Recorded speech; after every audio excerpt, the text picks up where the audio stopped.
कोल्हापुरातील साळुंखेनगर इथल्या doctor D Y. Patil college of इंजिनिअरिंगमध्ये आज विद्यारंभ 2K25 सोहळा आयोजित करण्यात आला. यावेळी प्रमुख व्याख्याते गणेश शिंदे, विश्वस्त देवश्री पाटील यांच्यासह विशेष श्रेणीमध्ये यश संपादन केलेल्या साईश कांबळी, अविनाश राठोड आणि नितीन कुंभार या विद्यार्थ्यांचा आणि शिक्षकांचा सत्कार करण्यात आला.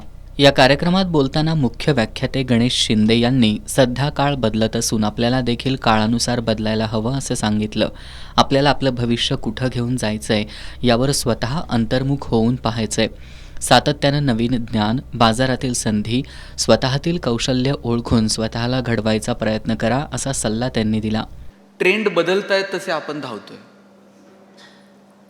काळ आणि वेळेनुसार बदलणंही गरजेचं आहे. परंतु या सगळ्या बदलांसोबत वाहत जात असताना आपण कधीतरी स्वतःच्या अंतर्मनातही डोकवायला हवं.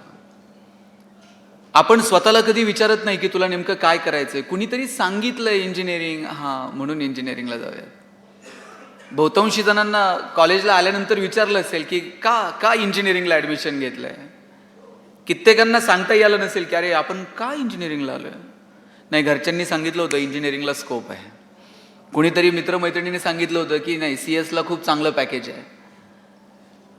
तुम्ही इथं जर आलायतच आता, तर तुम्ही तुमच्यातल्या स्ट्रेंथ, विकनेस ओळखाव्यात, बाजारातल्या संधी ओळखाव्यात आणि ज्ञानाच्या बाबतीमध्ये स्वतःला अपडेटेड कसं ठेवता येईल, सातत्यानं नवीन तंत्रज्ञान कसं स्वीकारता येईल, सिलेबसच्या पलीकडे जाऊन, जरा आपल्या या सगळ्या अभ्यासक्रमाच्या पलीकडे जाऊन स्वतःच्या डेव्हलपमेंटसाठी काही प्रयत्न करता येतील का, हे आपलं आपण ठरवायला हवं. वामनराव पैंचं खूप सुंदर वाक्य आहे, तूच तुझ्या जीवनाचा शिल्पकार आहे. कोणतरी येईल आणि तुम्हाला बदलेल आणि तुम्हाला घडवेल. हे सगळं, ही शिक्षक मंडळी, कॉलेजचं इन्फ्रास्ट्रक्चर तुम्हाला संस्था चांगलं देईल, हे सगळे प्राध्यापक मंडळी तुमच्यावरती एफर्ट्स घेतील, तुमचं व्यक्तिमत्व सुधारावं, पर्सनॅलिटी डेव्हलप व्हावी, तुमचं कम्युनिकेशन सुधारावं, यासाठी हे सगळी मंडळी काम करतील. पण जोपर्यंत तुम्हाला आतून वाटत नाही ना की नाही मी हे करायला हवं, तोपर्यंत ते होऊ शकत नाही. आभासी जगाच्या आहारी न जाता स्वतःचं आत्मपरीक्षण करा. गरिबीत जन्मणं आपली चूक नाही, पण गरिबीतच मरणं ही आपली जबाबदारी ठरते. शिक्षणाच्या जोरावर परिस्थिती बदला आणि कोणताही न्यूनगंड न बाळगता असाध्य ते साध्य करण्यासाठी झटत राहण्याचं आवाहन त्यांनी केलं. तुमच्या स्ट्रेंथ, तुमचे विकनेस, तुमच्या संधी ह्या तुम्हाला शोधाव्या लागणार आहेत. कॉलेज प्रयत्न करेल, 4 कंपन्या येतील, कॅम्पस इंटरव्ह्यू होतील, हे कॉलेजच्या बाजूनं करेल. पण तुमच्या जडणघडणीसाठी तुम्हाला पाय रोवून असं उभं राहायचं आहे. तुम्हाला ठरवायचं आहे नेमकं तुमचं व्यक्तिमत्व कसं असलं पाहिजे. आणि म्हणून कोणताही मनात न्यूनगंड बाळगू नका. मी खेड्यात नाही, मी अमुक आहे, मी तमुक आहे, मला येईल का, काही नाही. असाध्य ते साध्य. तुकाराम महाराजांचा हा स्लोगन, हे अभंगाच्या 2 ओळी लिहून ठेवायच्या तुमच्या रूममध्ये. असाध्य ते साध्य करिता सायास, कारण अभ्यास तुका म्हणे. अभ्यास जर केला, जगातली कोणतीही गोष्ट अशक्य नाही. यानंतर डॉक्टर डी.वाय. पाटील ग्रुपच्या विश्वस्त देवश्री पाटील यांनी तुमचं यश हे आमचं ध्येय असून गुणवत्तापूर्ण आणि दर्जेदार शिक्षण देण्यासाठी आम्ही कटिबद्ध असल्याचं सांगितलं. तुम्हाला एक चांगला इंजिनियर आणि जबाबदार नागरिक बनवण्यासाठी डी.वाय. पाटील ग्रुप प्रयत्नशील आहे. आपण सर्वजण खूप कष्ट करून तुम्ही इथंपर्यंत पोहोचलात.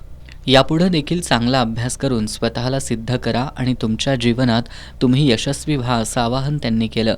यावेळी प्राचार्य सुरेश माने यांनी विद्यार्थ्यांना चौफेर ज्ञान घेण्याचं आवाहन करत, वेळ आणि मेहनत दोन्ही तुमच्या हातात आहे, त्यामुळे जास्तीत जास्त प्रयत्न करा आणि यशस्वी व्हा असा सल्ला दिला. Doctor D Y. पाटील नॉलेज कॅम्पसचे संचालक डॉक्टर अभिजित माने यांनी ग्रुपच्या विविध उपक्रमांची आणि उपलब्ध सुविधा, सेवा यांची सविस्तर माहिती दिली. शिक्षक, पालक आणि विद्यार्थी यांच्यात समन्वय असेल तर विद्यार्थ्यांची कामगिरी उत्कृष्ट होऊ शकते असं ते यावेळी म्हणाले. कार्यक्रमाच्या शेवटी काही विद्यार्थ्यांनी आणि पालकांनी आपली मनोगतं व्यक्त केली. आजचा विद्यारंभ 2K25 सोहळा विद्यार्थ्यांसाठी नव्या प्रेरणांचा आणि संधींचा आरंभ ठरला. शिक्षणाच्या नव्या प्रवासाला सुरुवात करताना विद्यार्थ्यांच्या चेहऱ्यावर आत्मविश्वास आणि प्रेरणेचा उत्साह स्पष्ट दिसून येत होता. यावेळी कॉलेजचे HOD अमर पाटील, सुयोग पाटील, ओमकार चंदगडकर, रोहित देसाई, सूरज पाटील, संदीप नाळे, गौरव देसाई, मोनिका शिंदे यांच्यासह कर्मचारी, पालक आणि विद्यार्थी उपस्थित होते.